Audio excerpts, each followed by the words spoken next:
Okay. So again, good morning everyone. So I am happy that at least there are 5 students in this online class. So the rules, so if I have a question, you just type in the in-call messages so that I can easily see your responses.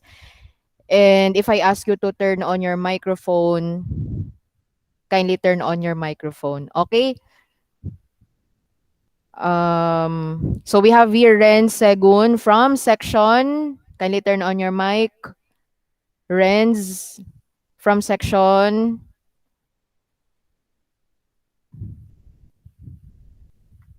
Okay, let's go back to Renz. To Kobe, Brian from section. Turn on your mic. Loyal. Okay, from Loyal. Thank you. Aliyah Real from section. Turn on your mic. Aliyah. Loyal po, ma'am.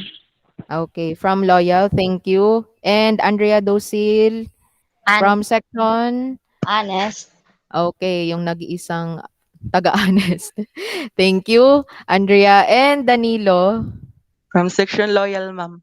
Okay, of course from section loyal. So there are more loyal students. Char, students coming from 11 loyal because they are included in the online class. Okay. Anyway, whichever from whether you come from different sections, it's all right. So this online class is intended for everyone. Okay, let us start. So we have here, kindly get your last quarter for week 1 and 2, drama, elements, techniques, and literary devices. Let me share my screen.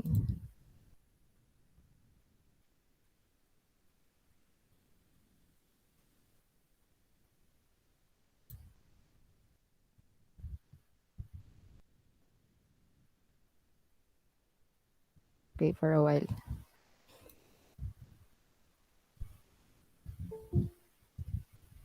Okay, so we have here drama elements, techniques, and literary devices. This is the first last for quarter 4. Imagine you only have 2 last for quarter 4. And the objective for this lesson is to identify the various elements, techniques, and literary devices used in drama. If you will go back to grade 9, you have a topic about drama sometime in the third grading. Do you remember? Type in yes if you remember. Sometime in grade 9, in the third quarter, you had a topic in your English class about drama. Type in yes if you remember.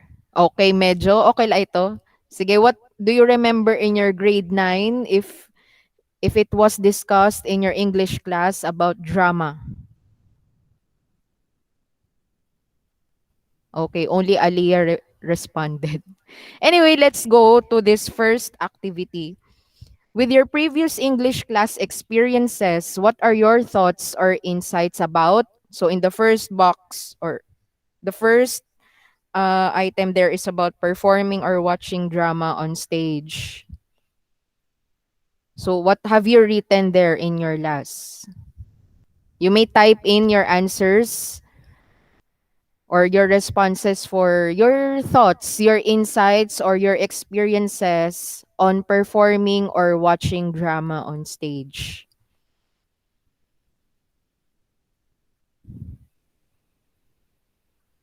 Type in your answers in the in-call messages.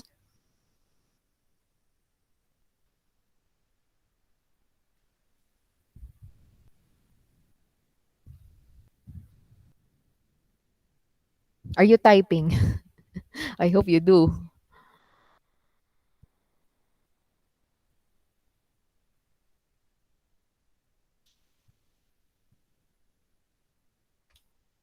So this activity, let's kick it off, is worth 10 points for written works.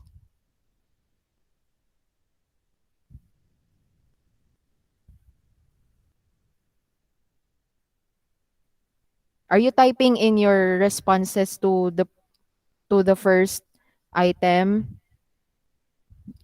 So, Aliyah says, diri po madaliit mag-perform in drama, ma'am. Bagala po masayon pero diri. Yeah, because you are performing live. 'Di ba? Once you forget your line, so how will you make it? 'Di ba? Medyo makarawod kun ma mga limot kahit imo lines or kung anon imo next nga action, makurit na may mental block. Yeah. Bagan masayon because we are fond of watching drama, no? And when you actually do it yourself, kung ikaw na ang usa ka mga characters, it's like, yeah, a bit difficult because you're delivering the lines, you are acting, you need to memorize the lines, and you should be aware or you should have stage presence when you are upstage. But have you watched dramas on stage? Ako when I was still a student, I have watched a few dramas. Well, they visited our school, and then it's very nice to watch a few because there are some drama or there are some stage play which involves interaction between the characters, the actors upstage, and the audience, the students. So Kobe says, always wondering what will happen between the characters on stage. Okay. Yeah, curious about what will happen next. So it's exciting when you watch actors live. Marisyo talaga as in like hala, after the show you take a chance to take photos with the actors. How about writing or reading drama scripts? Nakabasa na kamohin drama. Actually, it is included in the last. In Now Do It, activity 1, that is actually an excerpt of a drama. So what are your thoughts? What are your experiences or what are your insights when you read a drama like this one? Ma'am, can we include Wattpad? There are some Wattpad stories written in drama format. Like there are lines, there are dialogues from each character. And that's it. Yeah, it's also called fan fiction. So the name of the character is there, then there is a colon, then the line spoken by the character. So what is your experience or thought or insight about reading drama or writing drama? So kung nakabasa na kamo or nakasurat na, type it in the in-call messages.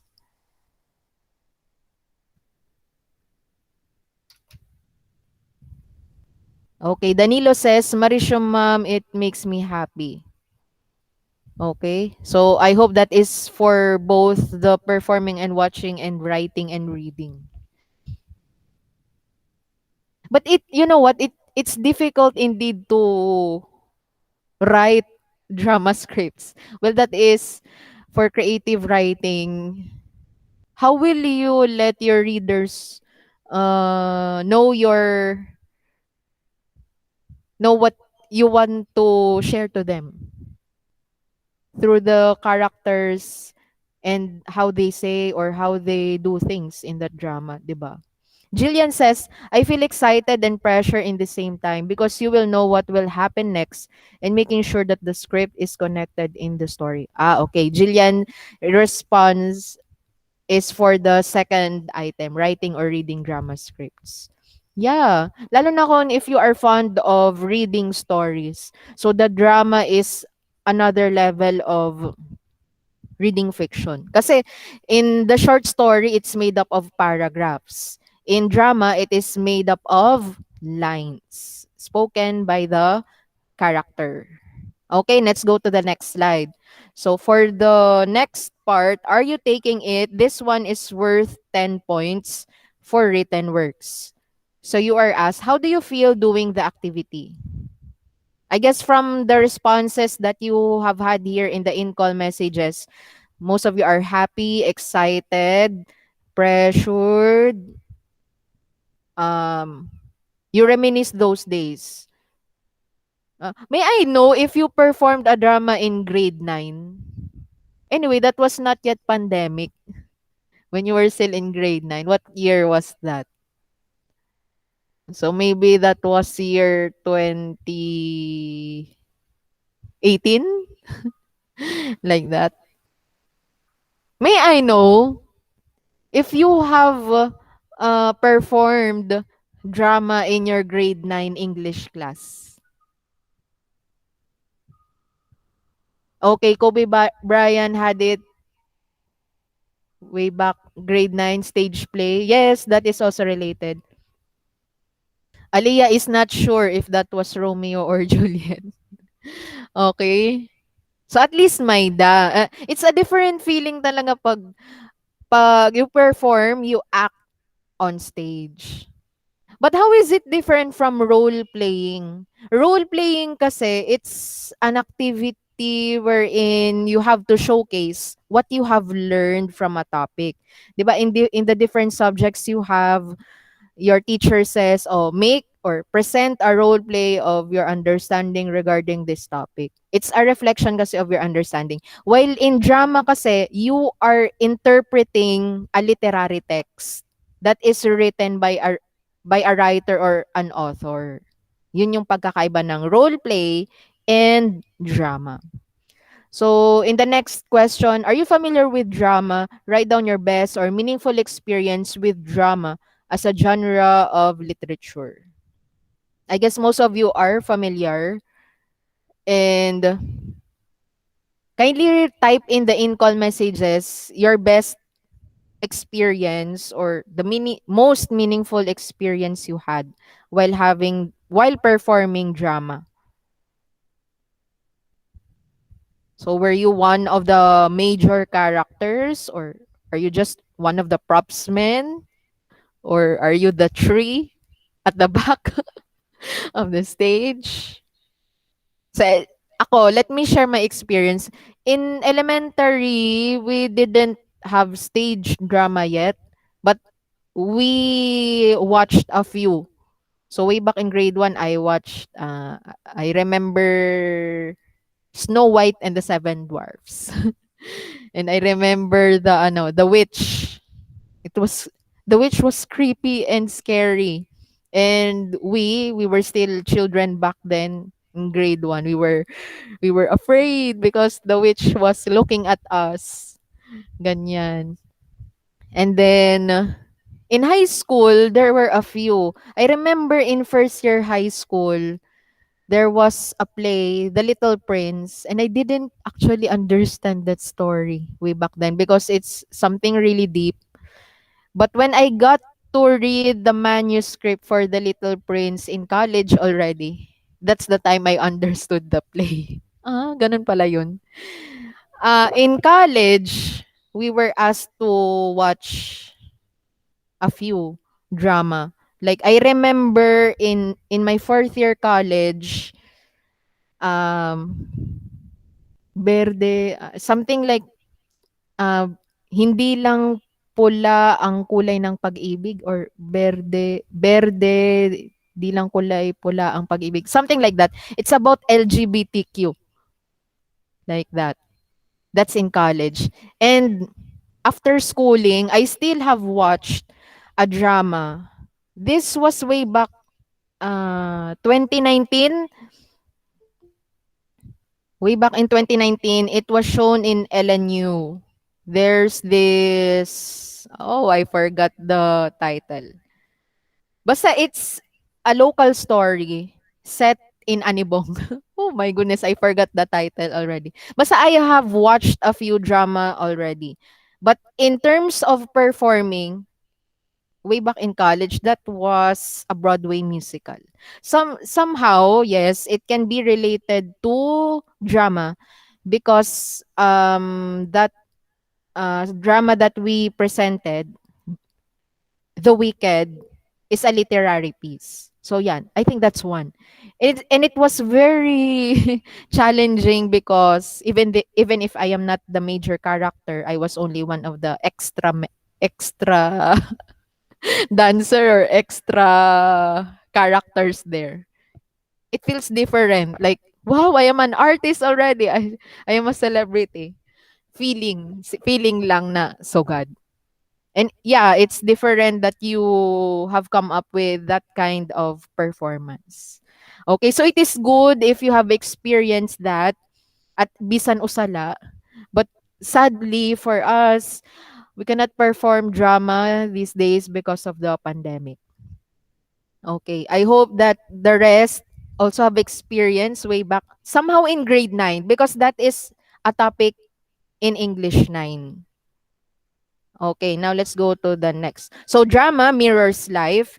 Its goal is for it to be presented on stage before an audience. Its main feature is mimesis or imitation. So meaning the drama that you encounter in the internet or in Wattpad, uh, they are intended to be performed if they are written in that way. You have the character, then the lines. But if it's not performed on stage, then I think drama is not achieved. The last part should be it should be performed. Yun.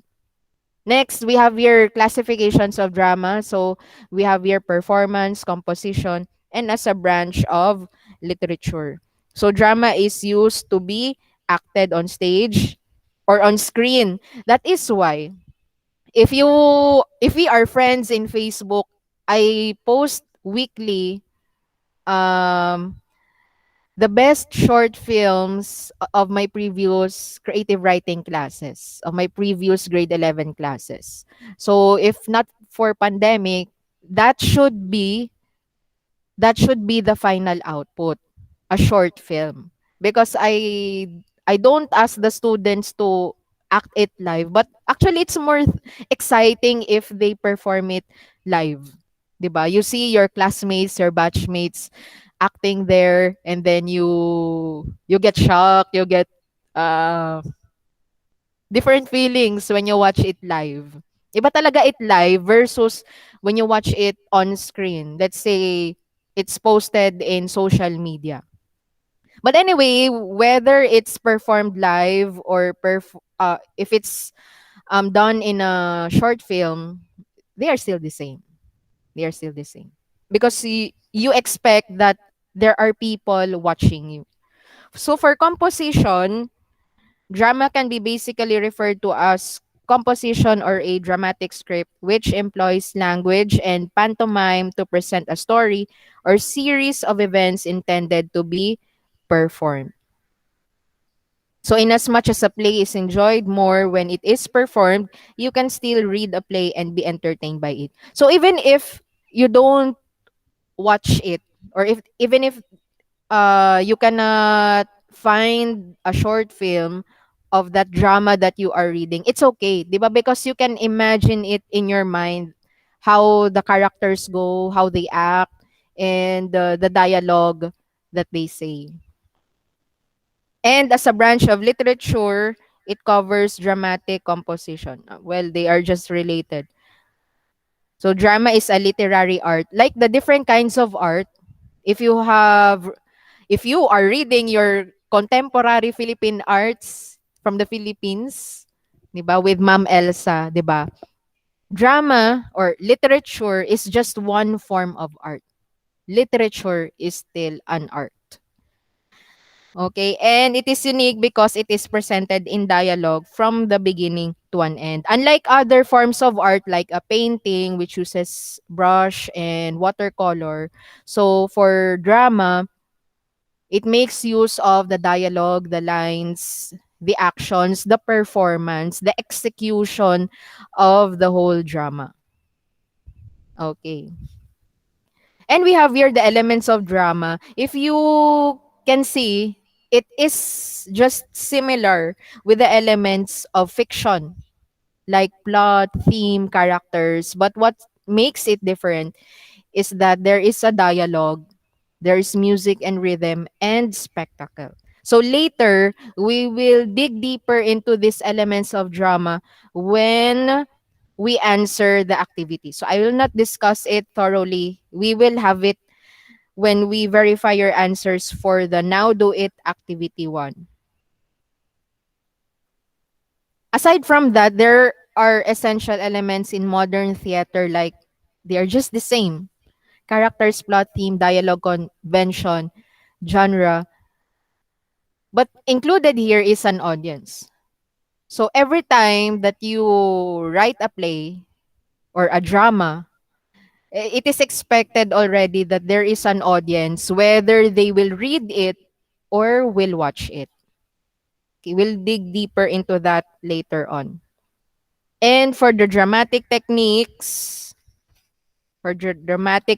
so we have here acting because it is performed. The characters in the upstage are expected to be moving, you doing human-like movements. So character motivation, what triggers the character to do it? So kay ano yan nag-isog, kay ano hiya nalipay, something like that. Then character analysis, examining how the elements, the literary, technical, and performance are used as a whole. Then empathy, it is the connection between the audience and the performers on stage. So if it's something scary that is happening, or if it's a scary scene that is done by the actors, are the audience or is the audience also afraid? So kung wala lang, walang empathy. So the drama is not successful if there are no reactions coming from the audience. So dapat yung audience din may or wow, nagaganyan. So there is a reaction, and that is what is different talaga when you do live performances, because you can easily know as an actor if you are doing well or if the drama all in all is effective because you can hear responses from the audience. Kaya exciting talaga kung makita kahin live na drama. So next we have speaking. So how are the delivery of the lines um made or executed by the actors? So breath control. How do they control their breathing? So is it obvious ba when the actors deliver their lines? Vocal expression. Do they use his or her voice to convey character? Like for example, the character is antagonist, kontrabida. So an iya ba voice naangay bahit pagiging kontrabida? Yung mga ganyan. And then inflection, the change in pitch or loudness of the voice. So, puros ba mga higtaas, an era mga pag-deliverhan lines or baga normal la or low? And then for diction, the selection and pronunciation of words.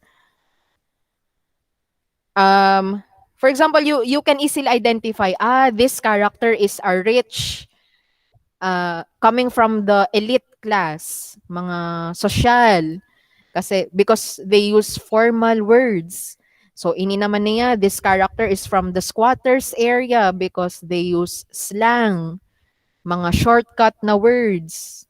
O this one is, let's say, an accountant because she keeps on saying terms related to accountancy, something like that ba. So the words they say, the choice of words that they deliver tells them or shows the kind of character that they are. Yun. And nonverbal expression, of course, we can see it through their actions. And then gestures, they are actually just the same. And then facial expression, you know if the character is happy, sad, and all the kinds of feelings. Diba? Okay. And the last slide for this lesson are the literary devices. These are actually also the same with figures of speech. We have already discussed before alliteration, personification, simile, foreshadowing, onomatopoeia, metaphor, hyperbole. But we haven't discussed yet satire, symbolism, and oxymoron. So let's go with satire. It says here using humor, wit, or sarcasm to expose human vice or folly. I think the best example for here so that you can uh, imagine how this is used is the episodes in Bubble Gang. Bubble Gang. So there are segments there like they uh make use of political leaders or icons, and then they portray in their satire segments. Actually, it's somewhat like parody. The the issues and concerns that they actually face, and how they turn it into like sarcasm.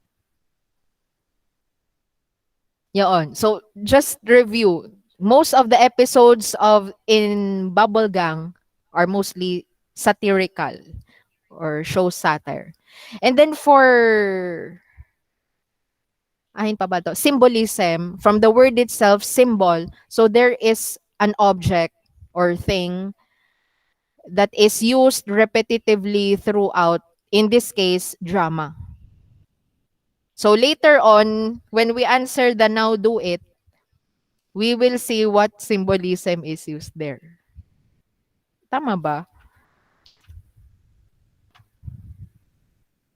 It is not included. Sige, maya ka na ko. If you have watched in the YouTube, the UP Playwrights Theaters, Fathers and Sons, that's more than 1 hour. Ako, ginkita ko talaga ito. I hope you also did.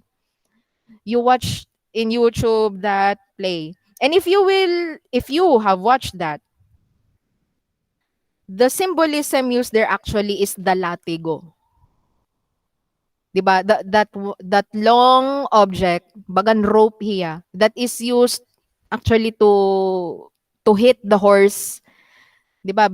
Kasi ang una kuan pa man adto, ano yan? Kalesa. 'Di ba? That's used to hit the horses so that the horses will run faster and the carriage, ato nga kalesa, will move faster. Okay, that one. That symbolism of the latigo in that drama shows how abusive actually is the father in that drama. So he actually did not only use it for that mode of transportation, but it also shows how abusive he was towards his sons and to the people around them. So he is shown there, that grandfather in the wheelchair, how powerful he was during his younger years. Yun. Ang lakas, no? Because it was repetitively shown in the drama. And it was also shown that it was held also by the son. Ato nga father han nagseseminarista. I hope you can relate with what I am saying, because it was instructed here that you have to watch that drama even if it's 1 hour. Di, yung mga movies nga nakakakita ka mo in 1 hour, iton pa kaya, 'di ba? So kaya yan actually. If you have not watched that, you still have time to watch the drama entitled Fathers and Sons. Okay? And then oxymoron naman, so it's a device that puts two contradictory ideas together, like open secret. Paano naging open secret? 'Di ba? Secret should be kept. But why is it open? So meaning that secret intended to be hidden is actually known by all. O 'di ba? Bagan may the irony. Yes, bagat may irony. But this is oxymoron because it emphasizes two words placed next to each other. Then living dead. Who are the living dead? 'Di ba mga zombie? They are expected to be dead but actually still breathing, living, di ba? Living dead. And the comforting pain. No? Kailan pa naging okay yung pain? Di ba? So, yung pain masakit. Yung comforting, okay lang. Yung mga ganyan. Well, that is an effect or A literary device for drama. Well, actually, you can use it also in poetry and short stories. Now, let's go to now do it. This time, I will call one of you. So, please be attentive. What you will do is you need to identify the drama found in the excerpt decomposition. Have you read this? So, we will not read it in our online class because it expected that you have answered this already, and I already gave a tip. You can read it silently first, then read it orally, loudly. Everything that you read, you should actually read it more than once in order to understand it. Ang galing mo naman, no, kung magigets mo na agad yung binasa mo na isang beses mo lang binasa. So in order for you to, that's one tip, so that you can develop your reading habit, is that if you are having a hard time, you may read it, passages twice, whether it's silently or you read it out loud. That's okay. The most important thing is you were able to understand and comprehend everything. Now let's answer and get ready to be called. So as I call you have to turn on your microphones, and I expect that you already have with you your learning activity sheet there beside you, and much better if you have answered this already and you only have to read what you have answered there. So the purpose of this online class is to verify if your answers are correct and if you have the right understanding. Okay? There are no one specific answer to this, especially for the rest, like ano ba? We I would just like to know how near your answers are to the actual answers. Okay? So, I am considerate actually with your answers. Parang, okay naman. Harani naman na nimo answer. So, go. Okay, sige, get ready to be called. Turn on your microphone. So, it's all right. Sige, where do I see the list? Okay, sige. Let me call... Sino ba ang pinaka-Shandy? Let's have Ren Segun. He is the very first to attend this online class. Renz, kindly turn on your microphone. So who are the characters in this drama entitled Decomposition? There are 5. You just have to list down the 5 characters in the drama. Renz Segun,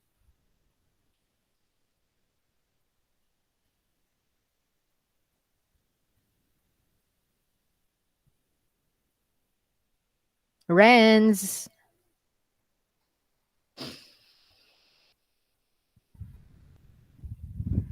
So, paano man ini kay di rin nakaka-respond? So, if no one is speaking or if I am not speaking, it means that I am waiting.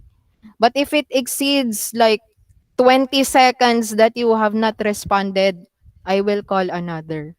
Okay? Because we still have another last to discuss. Sige, 20 seconds for Renz.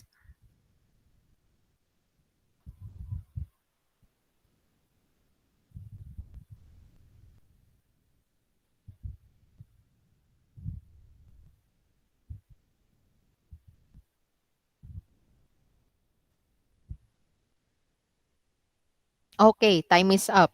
Let me call another. Sige, Jillian May. I have seen that you have, like, you tried to unmute. Jillian May. It's easy. There are only 5 characters in this drama. Who are they?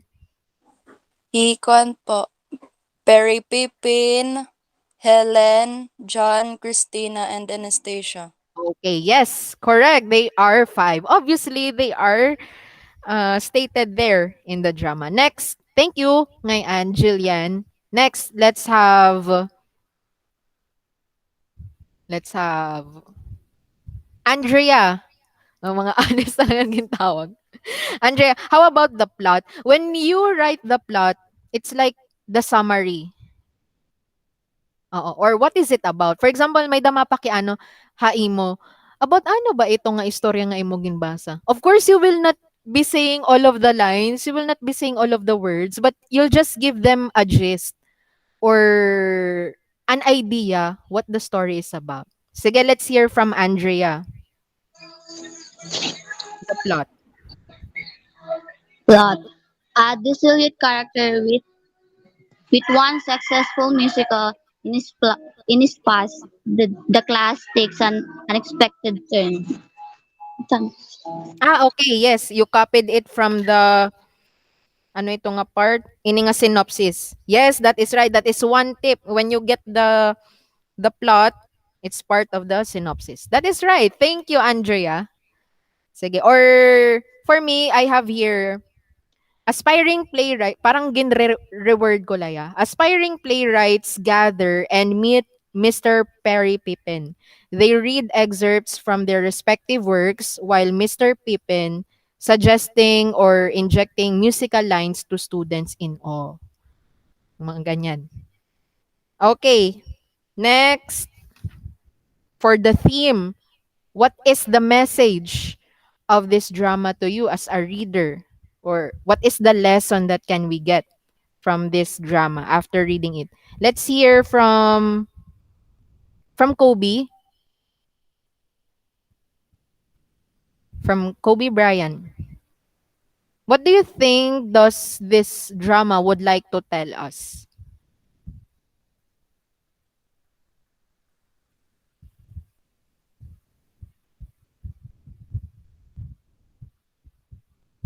Kobe.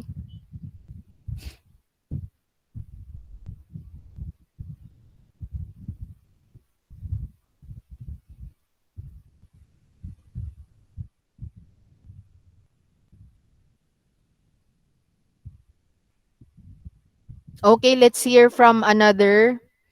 How about Rosemay Salatambos?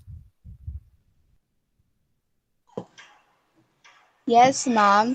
Yeah. The theme of the story for me is um, dream high, like what the like what the others, what the group of students did there in the story. They what their teacher tell them about the story, how he is successful 10 years ago. Then kumbaga ma'am, uh, the teacher give them an inspiration to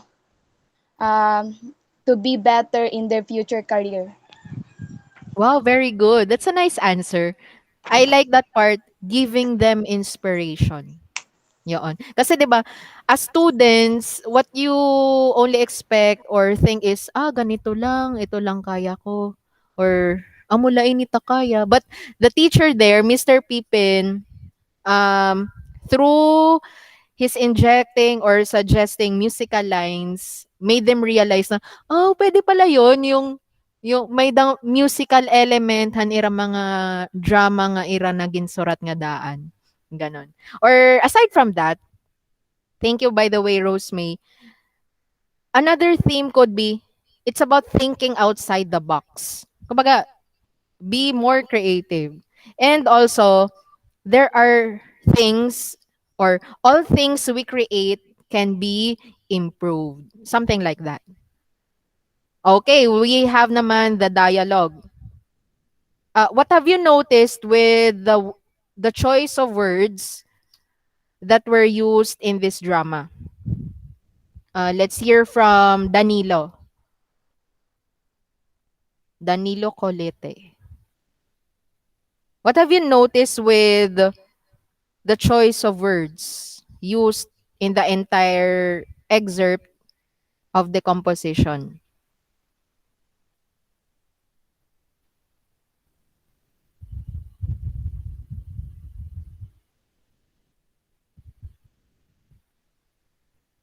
Danilo.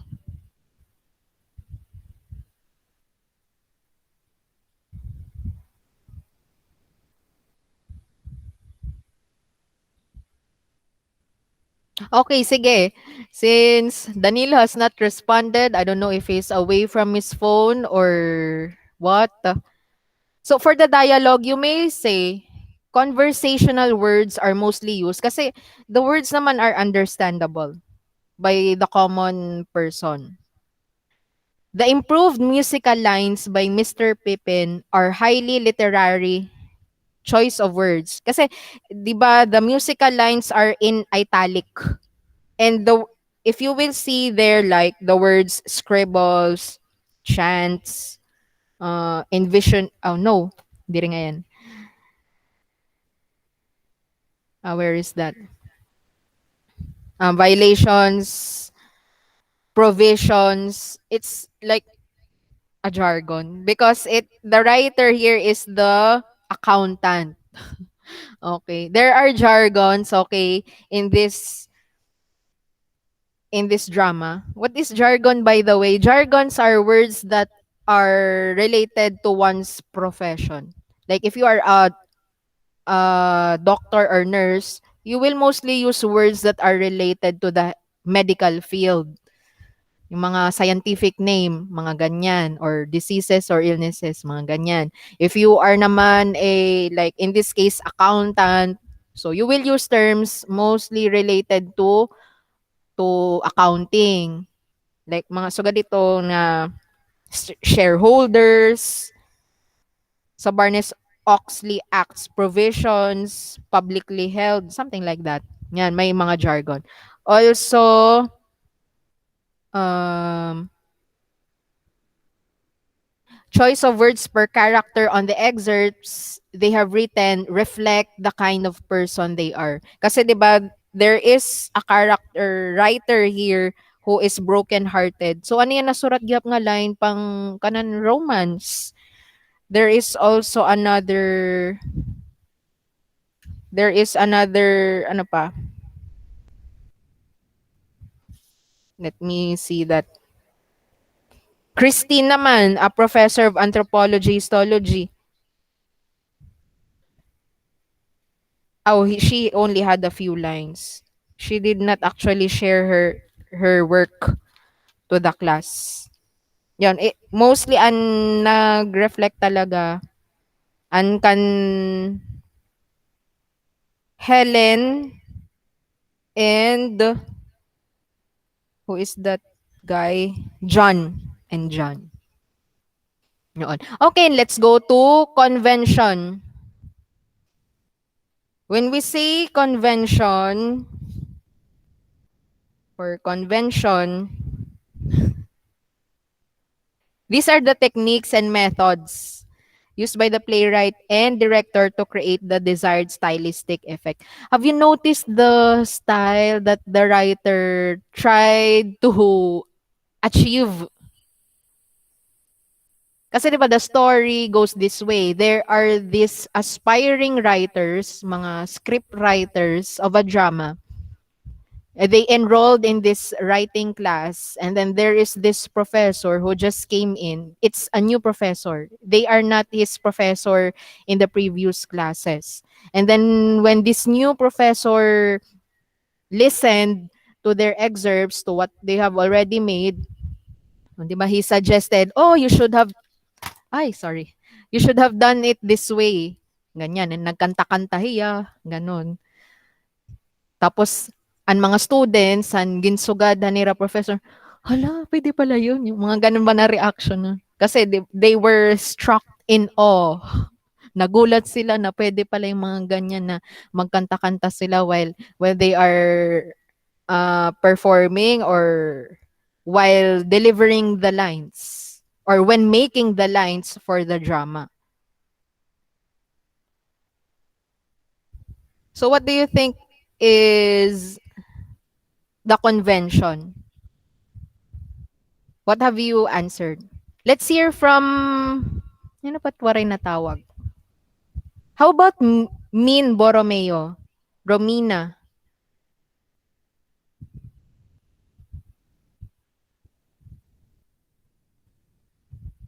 Min, Romina.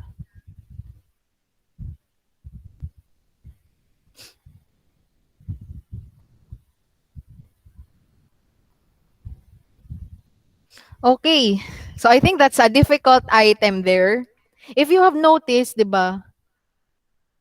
The professor asked each student to have their lines read in front of the class or for the class. And then like as we read at least one line from their respective works, we can imagine that there is a story or somewhat like a story inside a story. A play inside a play. It's a play within a play could be set in the present time. Ganon. That's the nearest answer there. But I'm not telling you that it's the very right answer. Well, I too, when I answered, I am also answering this one because they are not giving the answer key. I also, that's my answer for that part. So I hope that your answers are near to my answer. Okay. For the genre, there are four choices to choose. Sige nga. Let's hear from Mary Ann Juanico. Among the four genres of drama, which do you think does or is it classified?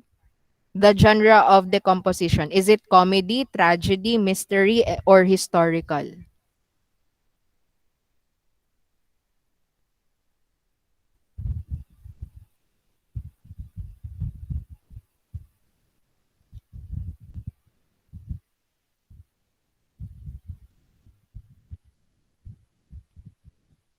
Mary Ann.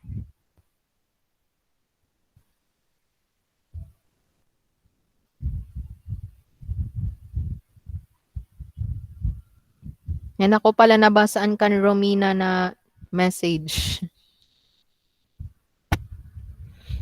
Sige, Mary Ann, type in the in-call messages the genre for this drama decomposition. Is it comedy, tragedy, mystery, or historical play?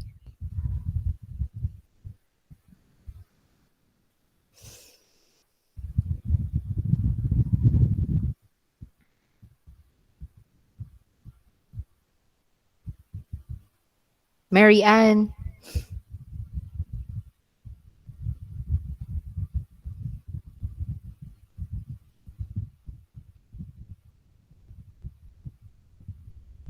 Okay. I hope that you are still there. Sige, ako na lang. The genre here is actually comedy. It can't be tragedy because no one died. Waray man may namatay nila. And it's also not a mystery because there is no like um scenes which make you curious.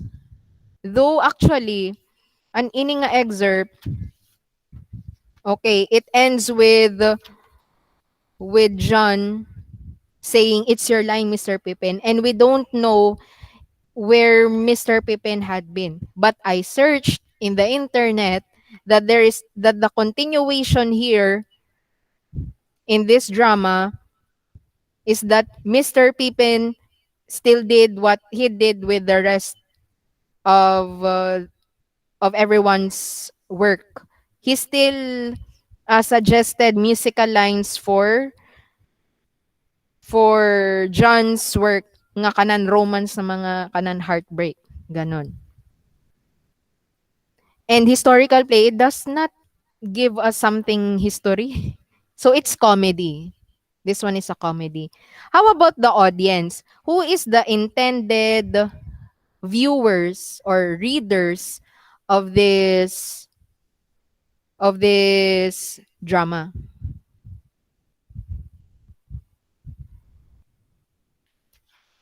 Okay, that's why I sent in the GC, you prepare with you your last during our online class kay magkikinita kita hit aton last. Did I call someone na ba? How about the audience? Sorry, I did not call anyone. Who else were not called? Um, I think everyone was called already. Let's go back to Kobe. Who do you think is the intended audience?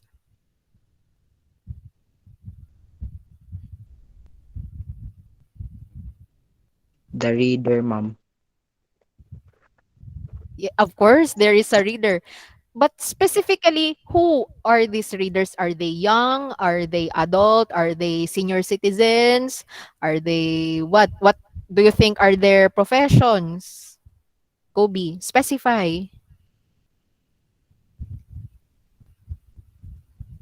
I want to give you chance, Kobe. Just narrow down your answer. Sino ini ng mga reader? Kobe.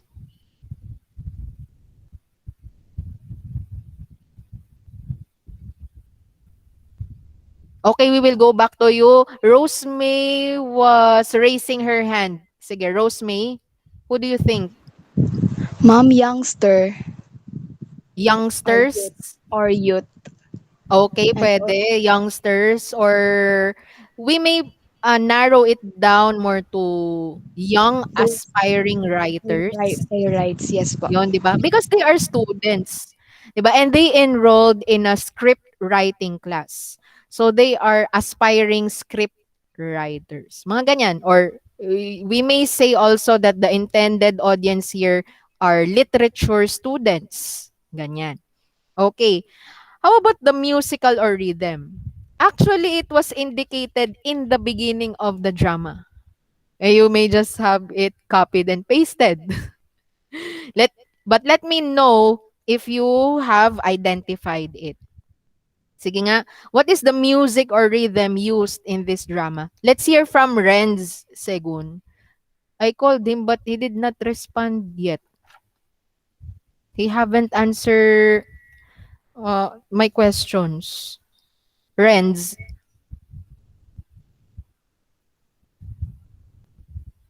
hello Renz.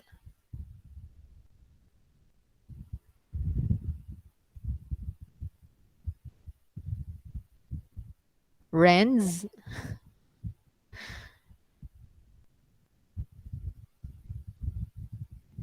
How about for music and rhythm? There is a note there. All you have to do is read it for us.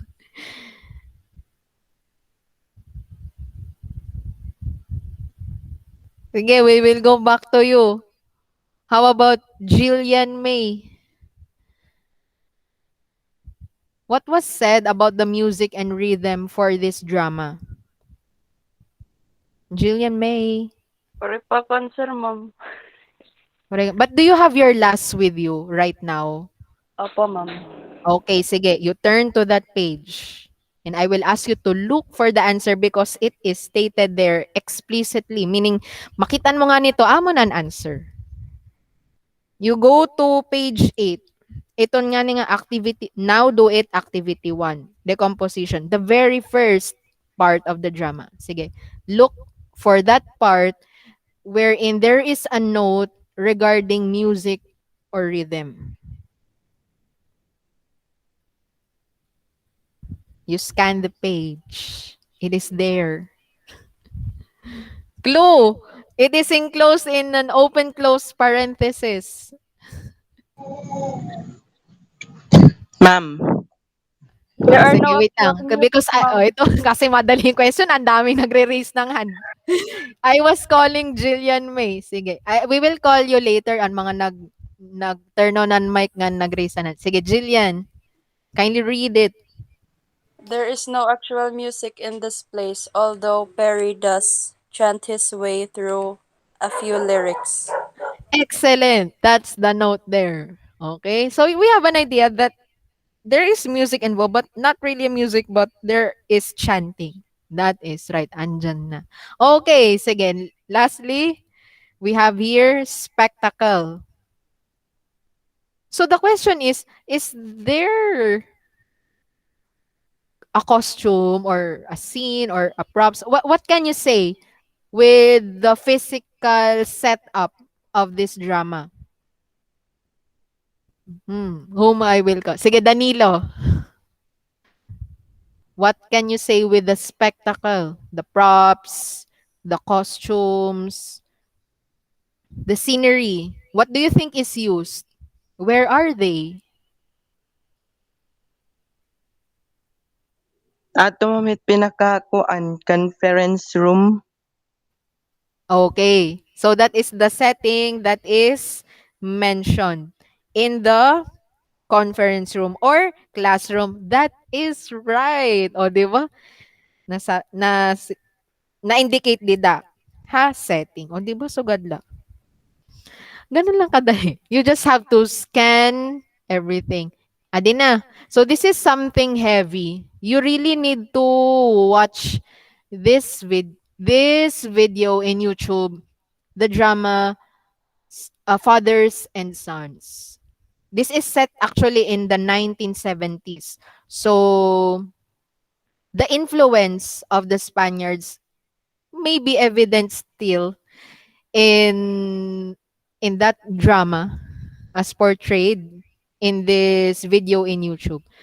So how will you accomplish this one? It's like you will be giving a commentary, your opinion with how did they do in acting. Sige, let me do the first in the acting. This is my answer. Though answers vary in this activity, this is worth 20 points for the performance task. By the way, in the previous one, ato nga decomposition, it's 20 points for performance task. Sige, now let's go to the acting. After watching the video of Fathers and Sons by the UP Playwrights Theater, in the acting, I describe the father and the whore. If you know Candy Pangilinan, ato nga ni nga very expressive, ato nga ni nga comedian, they are really very expressive. Like when they execute their performance, it's like they're giving it their all. You can see. I thought nga ni nga na caretaker di dahil Candy Pangilinan, but actually he's a whore. What is a whore? Yung kuan nga ni an babae la ba nga ginkuha ha, mga bar, girl bar, mga ganyan. Mga tawag ini, mga pikat, mga something like that. Yoon. And then the father, actually the father, it's the grandfather. Ato nga ni nga naka-wheelchair, they are really very expressive. Though they have lesser lines than the rest of the characters, they were really able to execute it very well.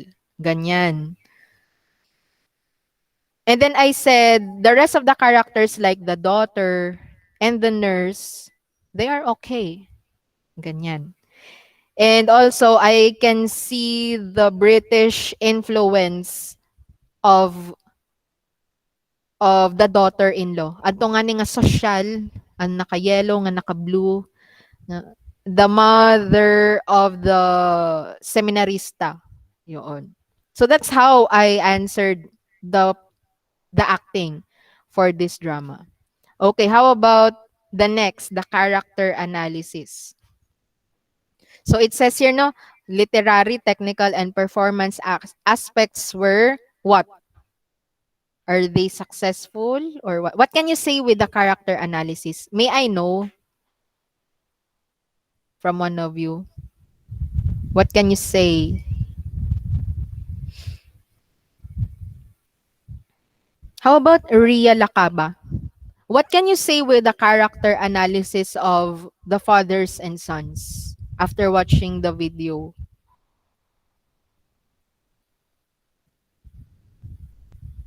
Ria.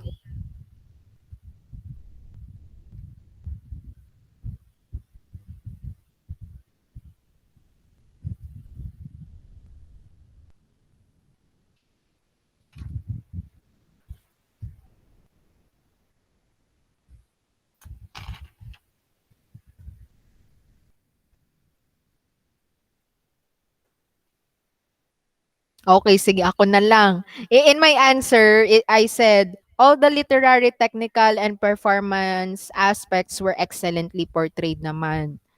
because knowing that these were written by two great national artists for literature, they were able to come up like the very you can see the Filipino-ness of the drama with the Spanish influence, of course, and then the technical aspects like the light effects, the the props. Okay naman, there's no gap naman or lapse. And then with the performance aspects, ano lang, I just noticed that there are a few coming from the, I don't know if I find it OA for the doctor, or I don't know if that is just a style that doctor there would, kasi gustong-gusto kasi actually niya na na maging ano, parehas kan Bessie adto nga and portrayed by Candy Pangilinan, but she was not able to do it kay diri bet ang grandfather ganon. So actually, even if it's written in the past, in the 1970s, the issue there is still existing to this day in the 21st century. Yeah, that's the character analysis. All in all, it's excellently portrayed. Somehow there are just a few like performance from other characters which are ano, parang monotonous. But when the moment the grandfather and the whore, yan, portrayed by Candy Pangilinan, it becomes ano, exciting. Also the mother of the seminarista, they give more life to the drama. Yan, dapat ganyan kayong mag-critic. The detail ba, it's not only we say na maupahiya or maraot hiya or sugadin hiya, but what makes it good? What makes it maraot?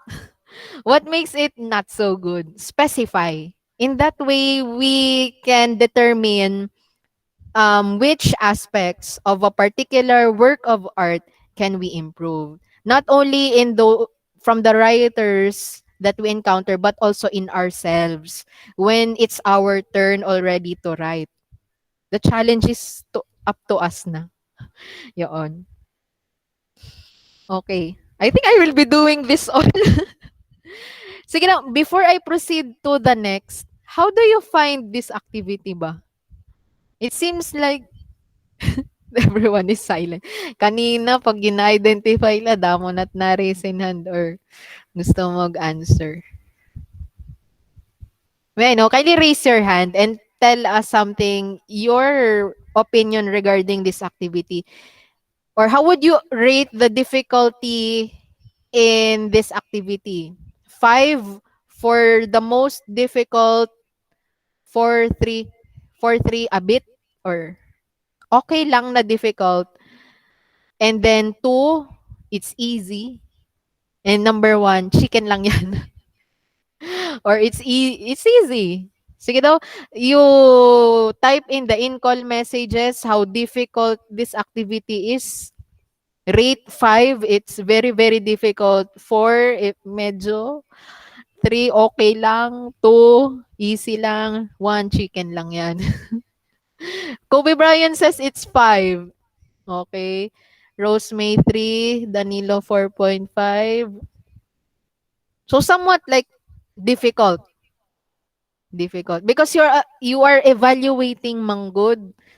You are critiquing a work of art. That's why this activity is difficult performance task. Unlike for the next activity, you will only identify. Sige, I'll have a run through na lang so that we can make it fast because we still have intertextuality. Sige, you listen ha. You listen because you can improve your answers later on. Attending this virtual class is a privilege. So let's go for empathy. When we say empathy, how's the connection of the actors, the characters to the audience? When I watched it, there are only a few reactions there because this drama is a bit serious. Yun. But there are some reactions like mostly do se when Candy Pangilinan does some exaggerating moves. Like, she's a comedian. So when she does her part, the audience becomes awake. Ganyan.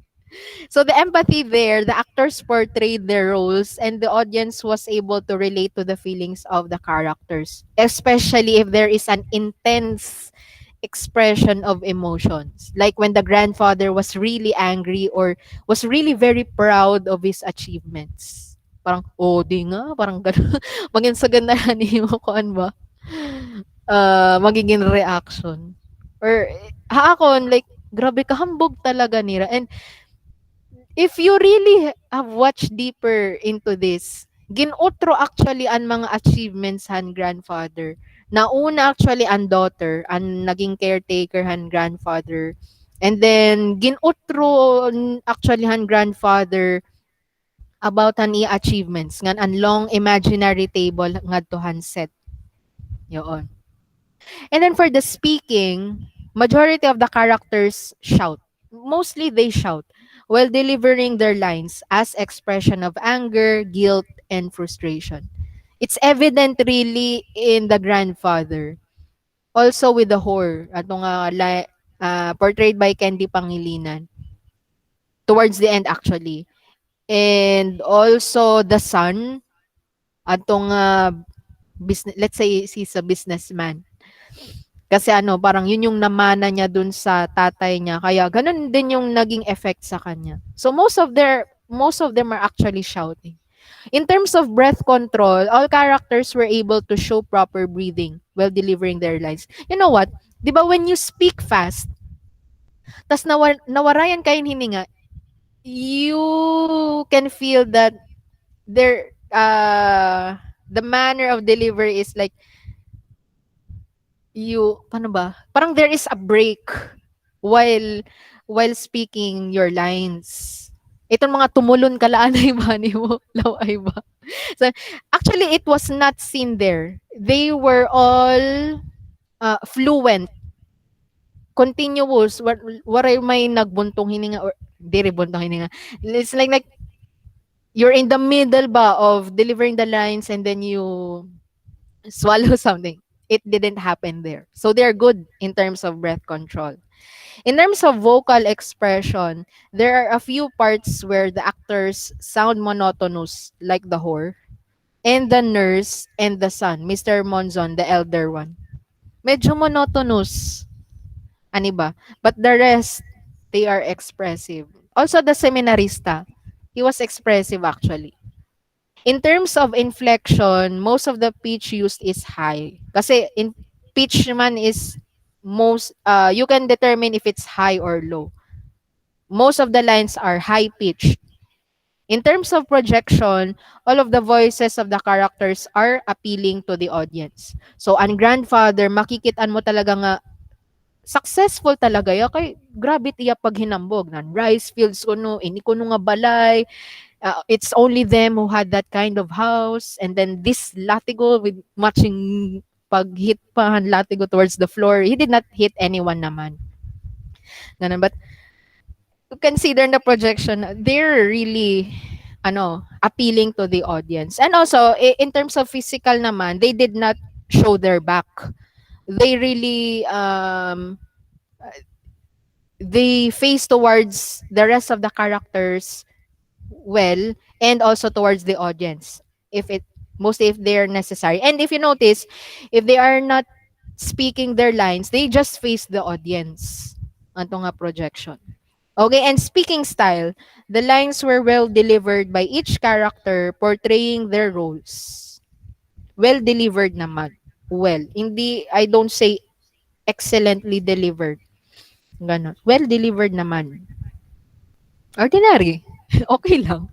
And then lastly, facial expression. Mrs. Monzon had the most expressive face, followed by Mr. Zacarias Monzon and Bessie.